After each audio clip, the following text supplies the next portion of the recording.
Olá, pessoal! Tudo bem com vocês? Como vocês estão? Tudo certinho? Legal! Então, para vocês que estão me assistindo aí pelo canal da TV, ou pelo YouTube, ou pelo Classroom, aliás, pelo aplicativo Aula Paraná, muito bem-vindo a mais uma aula de arte. Ah, e mais uma coisinha, não esqueçam de quem está entrando lá no Classroom, de marcar a sua presença através do quê? Através da atividade obrigatória, lá no link número 1 da sua aula, ok? Tá tranquilo? Muito bem, então. Então, vamos começar a nossa aula relembrando o que nós vimos na aula passada. Vamos lá? Vocês estão lembrando, estão pensando aí o que a gente viu? Vem aqui comigo, então, e vamos ver o que a gente aprendeu na aula passada. Olha só, aprendemos como as primeiras ilustrações foram feitas. Lembram? Lá no Egito, lá no Antigo Egito. Lembram disso? E que elas representavam a religião, representavam a vida dos egípcios? Estão lembrados? É, que tinha escrita os hieróglifos e suas ilustrações dentro das pirâmides, né, nos papiros e tudo mais? Ah, muito bem, então. Se lembraram? Tá, ótimo. E a gente vai começar a nossa aula falando sobre o quê? Olha só. Sobre Leonardo da Vinci, ou melhor, relembrando, né, porque a gente já falou sobre Leonardo da Vinci, lembram disso? Então, Leonardo da Vinci aqui trouxe algumas figurinhas para vocês relembrarem, né, que ele registrou através do desenho os seus estudos, lembram? Sobre medicina, sobre arquitetura, sobre engenharia, né, sobre a arte e tudo mais. Lembram? Muito bem, então. Continuando aqui, olha só. Na aula de hoje, vamos conhecer sobre os ilustradores Albrecht Dürer e Margaret Mee e seus trabalhos de ilustração na natureza. Então, na aula de hoje, pessoal, a gente vai dar uma continuidade aí sobre desenho ilustrativo, né? O que ilustra alguma coisa que nos auxilia de alguma forma. Lembram que a gente já viu sobre ele? Então, é isso que a gente vai ver nesta aula. E olha só o que tem pra gente aqui. Albrecht Dürer. Né? Então, ele foi o quê? Um retratista, foi um artista lá do período do Renascimento, também o mesmo período lá do Leonardo da Vinci, né? E o que ele tinha de especial em suas obras? Ele era muito realista, né? Ele trazia muita realidade às suas obras, né? E vejam só, os autorretratos que ele fez, né? O que é autorretrato, professora? Vamos pensar na selfie que você tira no seu celular, de você mesmo? É mais ou menos a selfie, só que feito na pintura, né? Ele fazia seu autorretrato na pintura. E olha só, primeiro autorretrato que ele fez, ele tinha 13 anos. Isso mesmo, olha só, em 1484. Foi um desenho que ele fez com seu autorretrato. Aí, na sequência, ele fez mais um em 1493, 1498, 1500. Sempre pensando, pessoal, em trazer o mais real possível das figuras, né? Transmitir através da pintura a maior realidade possível, certo? Seguindo em frente aqui, olha só, Albrecht Dürer trouxe mais aqui uma imagem, que esse não é um autorretrato, tá?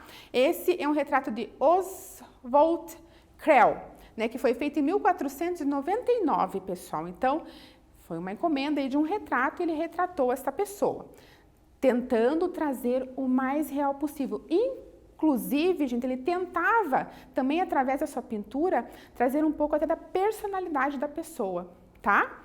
Olha só como ele queria trazer a realidade mesmo. E se dedicou ao estudo de geometria, de perspectiva, valorizando a análise e recriação das paisagens naturais e figura humana.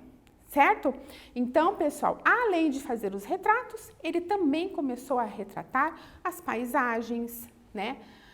Os animais, e que a gente vai conhecer um pouquinho desse trabalho dele. Olha só, vejam só.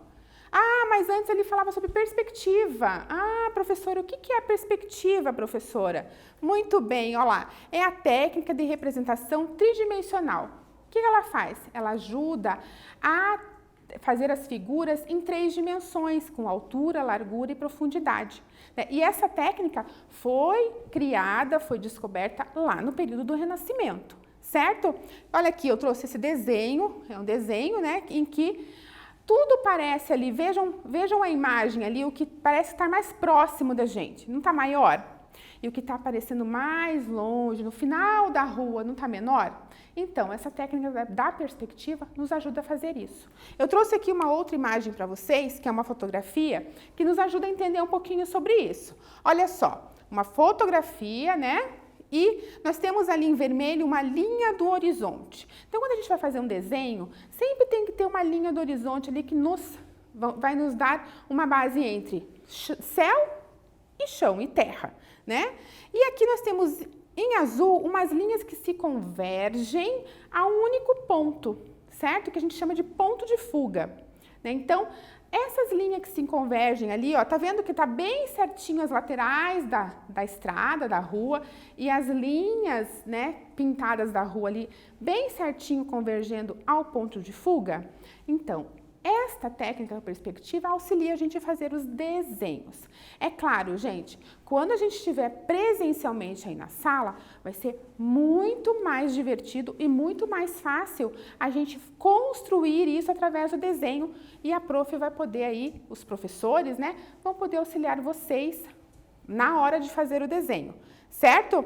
Então, eu trouxe aqui mais para vocês entenderem o que é essa técnica da perspectiva, ok? Muito bem, então, vamos seguir em frente aqui com Albert Dürer. Vamos lá. Além de pintor, foi desenhista e gravador, tá? Então, ele não fez só pinturas, ele fez desenhos e gravações. São famosos os desenhos que fez para ilustrar livros, contribuindo para a compreensão científica da natureza. Então, ali ao lado a gente tem ali uma obra chamada Ervas, né? Que ele fez em 1502, em que ele representou ali, né, algumas plantas, algumas ervas, né? E todos esses desenhos que ele fez auxiliou nos estudos científicos da botânica. Registraram essas plantas, né? Serviram como registro para que as pessoas que estudam sobre botânica tivessem essas imagens registradas, né? Então veja como o artista está aí junto com a ciência, né? Auxiliando na ciência também, né? Estão andando juntos, certo? Muito bem, então. Olha só, aqui eu trouxe alguns desenhos que ele fez de alguns animais, certo? Então, a gente vê aqui, né, uma lebre, certo? Que ele pintou em 1502, aí a cabeça de uma morsa em 1521, né, os esquilos, né, e né, uma coruja que ele pintou em 1508. E vejam, gente, como essas imagens são realistas, né? Muito detalhistas mesmo, né? Ele fez com bastante detalhe para retratar fielmente a figura, ok? Olha só, gravuras, né? Que estava dizendo ali, ele também trabalhou com gravuras, né? Então, lembram que a gente viu? A gente já viu, né? Já viu sobre litogravura, vocês lembram disso? Que era aquela que a gente fazia o desenho na pedra e depois fazia a impressão no papel? Lembram? Ou qualquer material semelhante ali? Lembram disso? Então, ele trabalhou com essa técnica de gravura, só que a técnica que ele utilizou não foi a litogravura, gente. Foi a xilogravura, tá? Então, ele utilizava a xilogravura para fazer os seus trabalhos. Mas, professora, se a litogravura era uma matriz de pedra, que a gente desenhava na matriz a pedra, como que é a matriz da xilogravura? A matriz da xilogravura, pessoal, é madeira. Então, a gente faz ali o desenho na madeira, como está aqui na imagem, na parte de cima ali, ó. A madeira é talhada, né, com os materiais específicos, por exemplo, o formão, né, que a gente talha e tira ali um pouco da madeira, né, fazendo o desenho ficar saliente, como se fosse um carimbo. Pensa no carimbo, né? O carimbo, o desenho que a gente quer que fique na folha, ele é mais altinho na borracha, certo? Era o que acontecia aqui na xilogravura. Tirava onde não se queria a tinta e deixava saliente, né, mais alto o que a gente quer que seja impresso, ok? Pode ser impresso, então, em papel, gravado em papel ou em qualquer outro suporte adequado, ok? Muito bem, então. Olha só aqui, ó, umas fotinhos para vocês entenderem um pouquinho melhor sobre isso. Primeira foto aqui de cima, né, tá o senhor ali talhando a madeira, né, fazendo sulcos na madeira, tirando, lascando essa madeira ali para formar o desenho, certo? Aí na imagem de baixo aqui, que a setinha está indicando vocês ali, está se passando com um rolinho a tinta sobre a madeira. E na terceira imagem ali que a setinha está mandando a gente ir, aparece a folha já com a impressão, né, da gravura, certo? Era essa técnica que ele utilizava, que ele mais utilizava nos seus trabalhos, ok? Entendido? Ficou claro? Relembraram o Dalito? Entenderam que é a estilogravura? Tudo ok? Muito bem, então. Então agora, vamos ver se a gente aprendeu mesmo? Vamos ver se a gente gravou isso? Você anotou aí nas suas coisinhas? Então vamos lá. Vamos fazer um exercício, vamos exercitar um pouquinho. Então, exercício número 1. Albrecht Dürer foi um dos primeiros ilustradores do período renascentista a criar desenhos que mostravam detalhes mais realistas. Qual técnica o auxiliou neste processo? Letra A, o esfumato. Letra B, o claro e escuro. Letra C, os planos. Letra D, a perspectiva. Qual das alternativas é a correta? Marca aí, anota e daqui a pouquinho a gente confere.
Pronto, galerinha?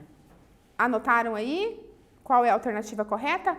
Vamos então verificar. Olha só, a alternativa correta é a letra D, a perspectiva. Certo? Muito bem, então vamos seguir em frente para mais um exercício. Explique o que é a técnica da perspectiva. Quem anotou aí vai lembrar, hein? Então, escreve aí, daqui a pouquinho a gente confere a sua resposta.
Pronto, pessoal? Escreveram? Vamos conferir então qual é a resposta? Então vamos aqui para o slide, olha só. A resposta é a técnica que representa o tridimensional, possibilitando a ilusão de espessura e profundidade das figuras. Ok? Certo? Representa 3 dimensões, altura, largura e profundidade. Ok? A gente já viu isso muitas vezes durante as aulas, certo? Legal. Próxima questão, então. 3. A xilogravura é uma técnica de gravura na qual se utiliza de qual tipo de matriz para se desenhar? Letra A, metal. Letra B, linóleo. Letra C, madeira. Ou letra D, pedra? Marca aí qual é a resposta e a gente já confere.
Pronto?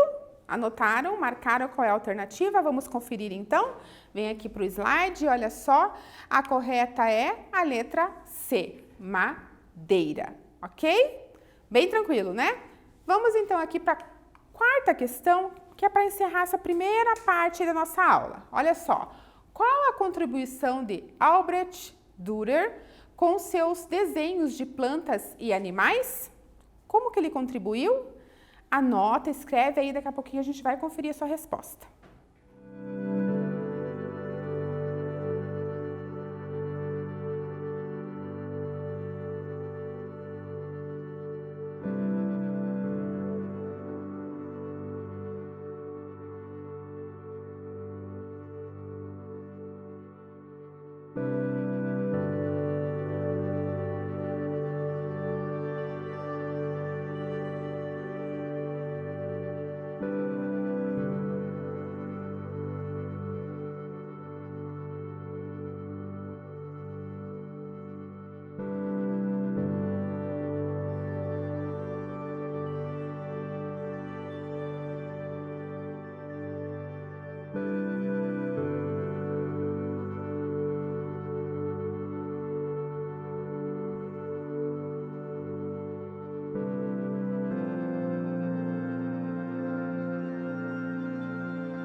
Pronto? Escreveram? Vamos conferir então essa resposta? Vamos lá, vem aqui para o slide. Contribuiu para a compreensão científica da natureza e para ilustrar livros, né? Então, muito importante aí para a gente ter esse registro dessas plantas que tinham naquela época, certo? Muito bem. Vamos lá em frente e vamos ver o que tem para nós aqui, ó. Eu trouxe aqui para vocês uma imagem, né, do café, que foi feita em 1823 por Debré, tá? Esta imagem, pessoal, é de um artista que veio, né, junto com a missão artística francesa, que veio para o Brasil, a chamada de Dom João VI, certo? Para retratar o nosso país. E ele fez muitos registros, né, das nossas flores, das nossas plantas e das nossas pessoas, certo? Então, essas imagens de ilustração foram muito importantes para a ciência, né? Pinturas, gravuras, desenhos ilustrativos eram as únicas imagens que nós tínhamos antes da chegada da fotografia para conseguir saber como eram as coisas, né? Como eram as pessoas, como eram os lugares, né? Como eram as plantas, os animais, certo? Então, era através dessas pinturas, desses desenhos que a gente conhecia aí, vamos dizer assim, o mundo na época, certo? E o Debré foi um desses artistas que retratou aqui o nosso país, ok? Olha só, vamos em frente então e conhecer sobre a Margaret Mee. Lembra que lá no comecinho da aula eu comentei que a gente ia ver sobre ela? Então, olha aqui a foto da Margaret Mee, né, com uma ilustração que ela fez de uma flor, tá? Então, a Margaret Mee, ela nasceu na Inglaterra e veio para o Brasil em 1952 junto com seu marido, tá? E, em seguida, ela começou a ensinar arte na Escola Britânica de São Paulo, tá? E, na sequência, né, se tornou uma artista ilustradora botânica pelo Instituto da Botânica de São Paulo em 1958. A partir daí, pessoal, a Margaret Mee começou a retratar as nossas plantas, a nossa flora, tá? E se profissionalizou ou se dedicou, né, a esse tipo de ilustração. Vamos conhecer um pouquinho sobre ela e sobre suas ilustrações? Olha só. A partir de 1964, iniciou a sua pesquisa nas florestas tropicais brasileiras. Em particular, pessoal, ela foi para a Amazônia. Então, ela fez mais de 15 expedições durante a sua vida, né, a partir desse momento, até o seu falecimento, dentro da Amazônia. Então, foram aí mais ou menos 20 anos, tá? E olha só, realizou várias pinturas das plantas observadas e coletadas na região. Ok? Eu trouxe aqui algumas imagens que vocês podem ver ali, ó, da Margaret Mee no barco ali, né? Estavam indo dentro ali dos rios na floresta amazônica. Aí tem uma imagem dela fazendo uma pintura de uma flor que ela estava observando e ali conversando com quem mora ali na Amazônia, né? Então, no caso aqui, os indígenas, né? Que era a população local ali da Amazônia, ok? Vamos lá então, esses registros aí de fotos que nós temos dela. Aqui, pessoal, eu trouxe algumas imagens de algumas flores que ela representou, né, durante as suas expedições, né. Margaret Mee tinha como grande objetivo estudar e registrar fielmente a flora brasileira. Então, também ela trazia muita realidade das flores, né, nas suas representações, né, porque ela tinha esse objetivo de registrar e estudar sobre as flores, ok? Muito bem, então, olha só, algumas das espécies que pintou em seu habitat natural não tinham sido identificadas ainda, sendo que algumas delas, como a espécie Neurigilia margaretiae, só são conhecidas cientificamente hoje através de suas ilustrações botânicas, né? Então, esta é a flor ali que está citando, que eu acabei de citar para vocês, que ela fez o registro. E essa é um tipo de flor, pessoal, que a gente só conhece porque ela fez essas pinturas. E sabe por que isso acontece? Porque muitas dessas plantas ou estão em extinção ou já não existem mais, né? Então, esses registros são muito importantes, né? Para que a gente saiba que um dia também existiu, certo? Olha só, então, seguindo lá, nós temos aqui, além de realizar uma contribuição para o estudo botânico científico, ela possui o desejo de proteger e conservar essa flora que ela estava representando, pessoal. Né? Então, por que isso? Porque por causa dos desmatamentos que ela já estava vendo desde aquela época, lá desde 1958, quando ela começou, certo? Já tinha desmatamento e ela tinha essa preocupação na conservação disso, né? E representar isso para que todos saibam o que tinha ali, certo? Muito bem, então ela se engajou, pessoal, num projeto que até hoje nós temos, né? Que é conservar as nossas matas, né? A Amazônia é a mata aqui brasileira maior, né? A maior mata, né? Então, pense, nós temos que preservar, porque a gente precisa aí, né? Dessas árvores aí para termos nosso oxigênio mais puro e tudo mais. Vocês estudam lá em ciências, em biologia, né? E sabem disso. Olha só, aqui nós temos umas fotos aqui que é o seguinte. A Margaret Mee, ela estava atrás de uma planta que se chama flor da lua. Esta planta, pessoal, só aparece, só desabrocha em lua cheia, à noite, né? Então aqui nós temos umas imagens, né, dela ali na hora que viu essa flor desabrochar, né, fazendo o registro dessa flor, e ao lado nós temos ali a pintura que ela registrou, ok? Muito bem, então, seguindo em frente, eu vou passar para vocês um trailerzinho sobre um documentário da Margaret Mee e a Flor da Lua, que é bem interessante para depois vocês procurarem esse documentário e verem com mais calma. Vamos lá, então? Vamos seguir em frente.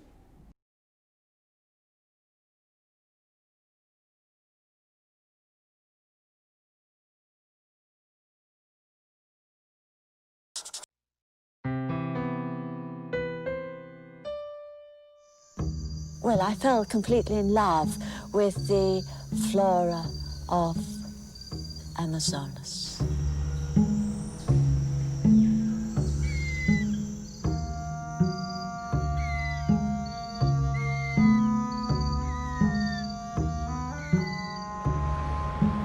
She moved to Brazil because she couldn't find work here in Britain.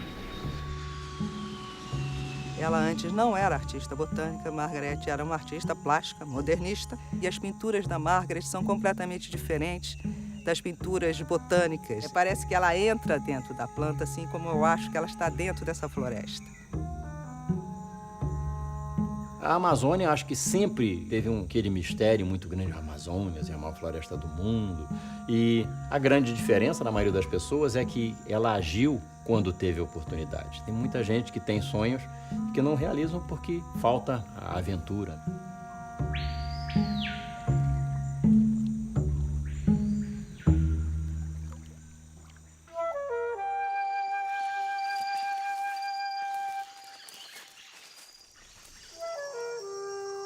I had to climb onto the top of the boat, and with all my sketching materials and that, and sit there in front of the bud waiting for it to open. There was a full moon looking through the branches of the tree. Magnificent. And all the time the sound of the night birds.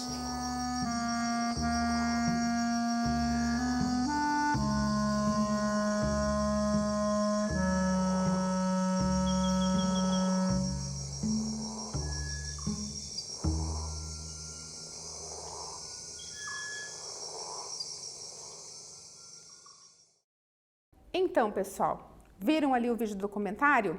Então, é só você procurar para você conhecer a botânica através da arte, né, da Margaret Mee, que é bem interessante, ok? E olha só, o que nós temos aqui? Ó, a partir deste estudo da obra de Margaret Mee, pode-se concluir que dois meios aparentemente distintos, a arte e a ciência, podem se encontrar e se fundir harmoniosamente, criando um todo muito especial e cheio de novas relações e discussões a serem traçadas em ambos os campos de estudo, certo? Fica aí o recadinho, ok? Vamos então agora exercitar? Vamos lá? Vamos fazer uns exercícios, ver se a gente aprendeu e gravou alguma coisa aqui? Então vamos lá, pessoal. Olha só, Questão número 5. Antes do desenvolvimento da máquina fotográfica, os registros botânicos eram realizados de qual forma? Através de desenhos, através de pinturas, através de gravuras ou através de fotografias? Marca as que você acha correta e daqui a pouquinho a gente confere.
Pronto, turminha? Anotaram? Vamos ver então quais são as formas? Olha só, através do desenho, da pintura e da gravura. Fotografia não é, né, pessoal? Porque lá no enunciado já está falando, né? Antes da chegada da máquina fotográfica, certo?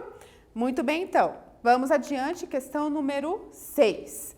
Depois de tornar-se uma artista ilustradora botânica pelo Instituto de Botânica de São Paulo em 1958, Margaret Mee tinha como grande objetivo a. Conhecer e explorar as matas brasileiras, b. Fotografar os moradores nativos das matas, c. Fotografar e registrar as espécies botânicas, d. Estudar e registrar fielmente a flora brasileira. Qual das alternativas é a correta? Assinala, marca aí, daqui a pouquinho a gente confere.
Pronto?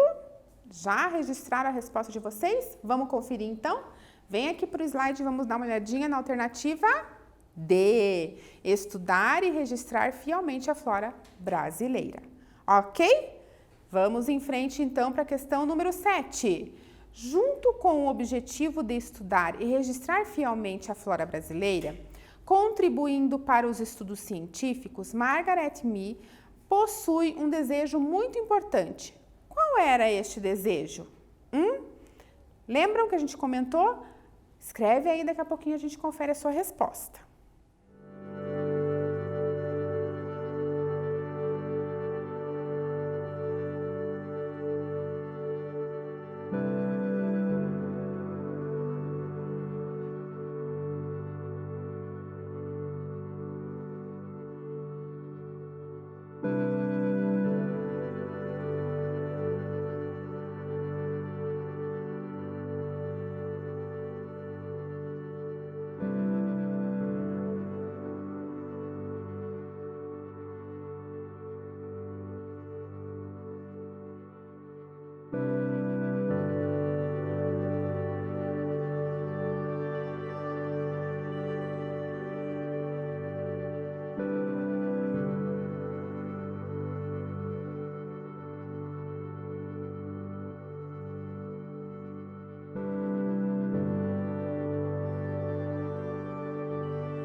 Pronto?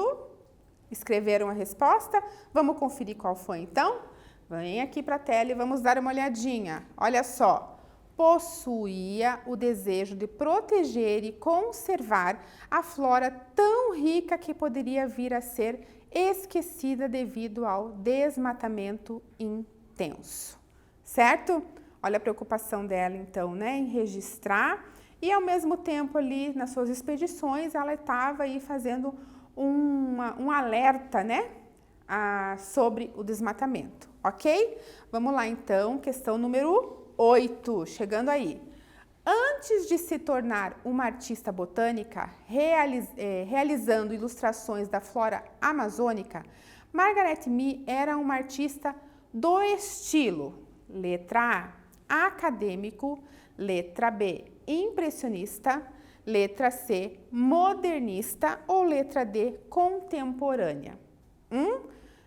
Qual é a alternativa correta? Marque, daqui a pouquinho a gente confere.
E daí, pessoal, marcaram?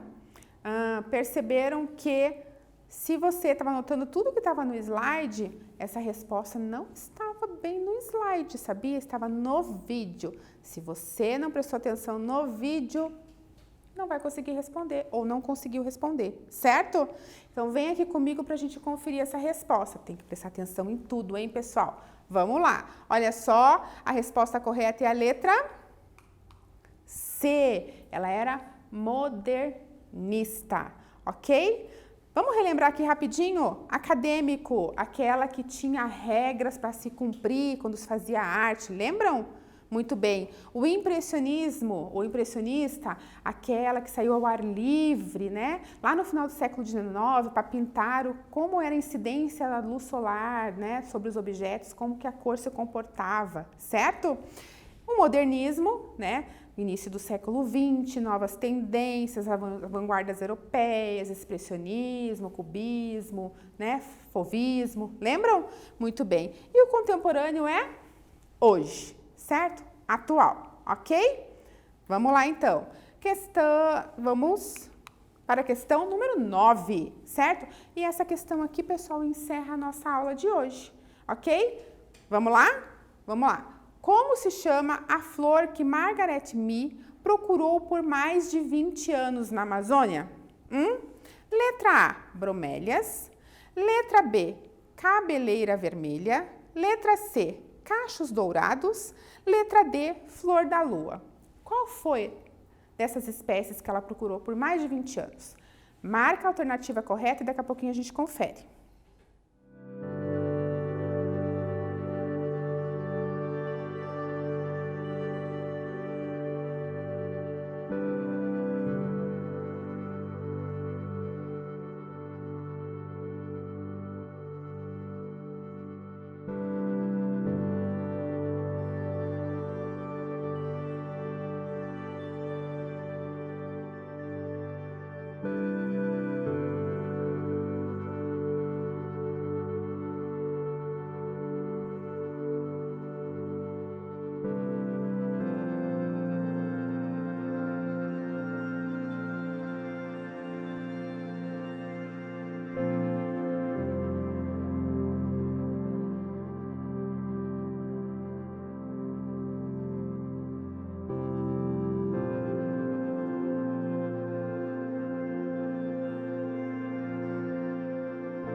Pronto, marcaram, pessoal? Vamos lá, então, vamos conferir com essa resposta? Olha só, a resposta correta é a letra D, flor da lua. Lembra aquela que desabrochava só a luz luar à noite, né? Que levou um tempão para ela conseguir encontrar e ver esse botão abrindo, certo?